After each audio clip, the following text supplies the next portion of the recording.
toe het ons net rondgespeel en toe sê my coach, soos hy dink ek sal vir Erika studie toe af kan maak. Toe sê ek weet jy is wel 'n bietjie ver, is 80 meter. Ek het 5 keer probeer, maar enigiemand sou basisskool reg kry dink ek.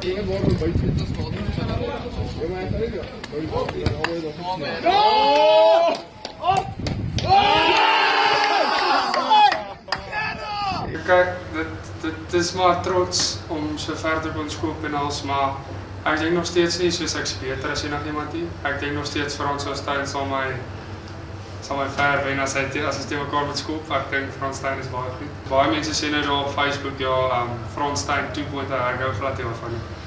En hierdie aksie wat jy na daai video gekry het, dis seker ongelooflik, né? Ja, kyk, na die video is almal net gesê, "Wow, is ver en go Gerra" en so aan, maar dit is so trots gevoel, maar soos toe ek my skop so in die skop, so ek so terugtrap, sê ek net vir die mense, half dat ek die ding net hard genoeg straak doen wat ek moet doen en ek's 'n baie groot Christen en ek glo alles gebeur met 'n doel en die Here het maar hierdie nou met my gebeur, laat gebeur.